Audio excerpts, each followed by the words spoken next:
The first question we have is a little bit of a repeat from last session, but it's a really important one now. So we figured since it was coming back in, we had to address it again, maybe with a little bit of a different spin.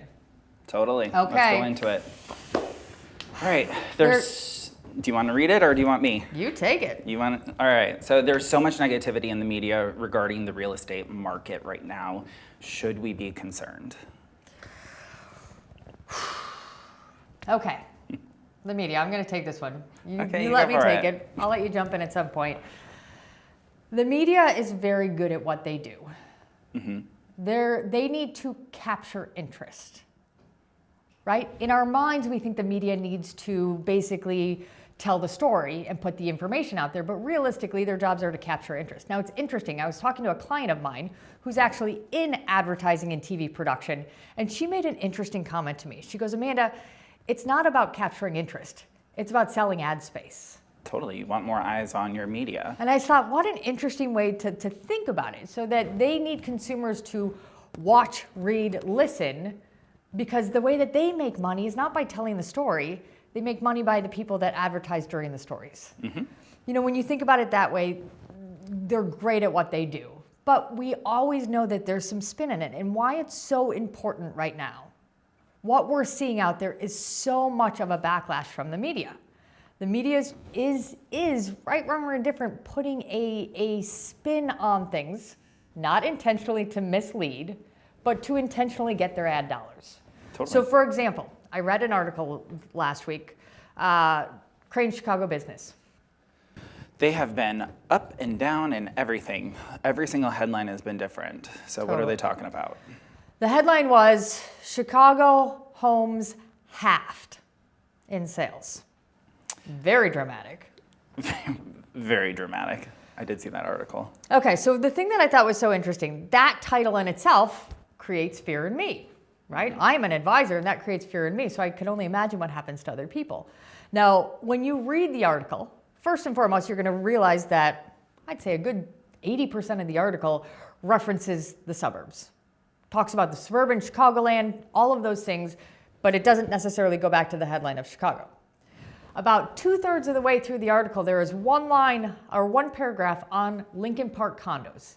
It says that sales of Lincoln Park condos are down 41%. Now, a normal consumer, when they see negativity towards something, they automatically think price. Down. Yeah. They don't necessarily think that's about the number of transactions, Yes. not the price. That's their first knee-jerk reaction. Mm-hmm. Okay, even if I clarify and say it's about the number of transactions, 41% down seems very drastic. Now, if you keep reading into that article and you go another third down to the very last paragraph, the next thing it's going to say is, oh, by the way, side note, the amount of inventory was down 43%. Yes. So, So essentially, like, supply is matching the demand. So rather than saying, hey guys, our inventory is down 43%, and therefore our sales are down 41%, that's a way to put the information out there so that we can digest it properly. Totally. They just put a little bit of spin on it to create a little bit of emotion in you. Anyway, so it's one of those things that's really, really a big topic for us right now. I know you've been educating your clients a lot on it, but it's important for us to note that we have to digest the media fully, completely, and then reach out to your advisor to figure out what the heck it's trying to say. Yeah, no, I 100% agree with that. You were doing something, I think, weren't you doing something with the headlines with your clients? Yeah, so I literally have the headlines all right here of every single article that they've written in the last 2 weeks. And it literally goes, one day is, despite everything, home prices keep growing. Okay, so positive. So positive. The next one says, home sales halved in some places as demand chilled. Okay, the roller coaster That's the second one. just dropped. That's the one that you were talking about. And then the housing market is slowing and sellers are freaking out. Okay. That's the next one. And then 2 signs Chicago housing market isn't crumbling as fast as others. Wow, I got a little seasick just listening to those. Yeah, and I mean, if you go into those articles, what we're realizing is Chicago's not like the other markets. We are seeing transactions go down, but the big thing is we've had the most amount of sales in the last 2 years. Sure. And so naturally, most people move every 7 to 10 years. If a lot of people moved in that last 2 years, they're not moving again. Absolutely. So that's why we're seeing a decline in a lot of our transactions. And that's the point that we keep talking about, is that especially when you're reading the news, there's a huge differentiator between the number of sales and prices. Yeah. Well, I mean, everything goes back to like supply and demand, right? Basic economics. Totally. If the supply is there and the demand is there, that's going to adjust your price. And right now, both of those are going down, but the price is staying relatively the same because the supply is outweighing the demand as well. So long story short, the media is selling the drama right now. And that it's we ourselves have to keep ourselves off of the emotional roller coasters, and our consumers do as well. And that's where, we, so much of our days right now are educating our clients on doing this and talking about when people call me freaking out, right? Sellers are freaking out about what they read, so that we can really help conceptualize what's happening out there. Yeah. So what are you telling your clients, your sellers right now, if they're getting into the market, I guess? Well, I think that goes back to a lot of the strategy. What are their end games? What are their plans? What are they trying to accomplish, right? This is so much, I think strategy is one of those things that a lot of people in our industry don't spend enough time on. We do a ton of this with our clients. We do a lot of planning, a lot of strategy, because we say, hey, what are your end goals? And then how do we get there?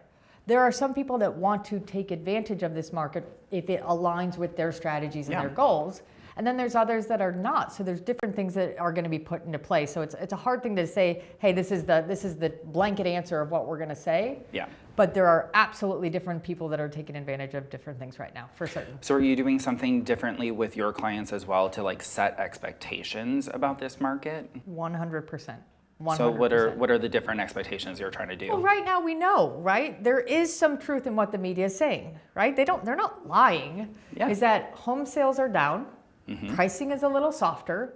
This is things that we always see in Q4. So with that being said, our expectations need to be realistic. It is not typically a time that the majority, not all, but the majority of homes, we're not putting them on the market and having 6 offers within 3 days. Now, that being said, we are listing some stuff that has that reaction. So it's very based on the home product, the location, what it is, but setting a very realistic expectation of what our market experience is going to be and how that then goes back into our plan is something that is very, very important, right? Yeah. People only really feel scared if they don't have a level of expectation. Oh, totally. I think there was an article, Crane's actually in one of their articles said that 56% of homes sold within the first 2 weeks in September of 2020. Yep. And then they relayed it on to 7%. 7%, are I read selling that within the first 2 weeks now, Yep. like in September 2022.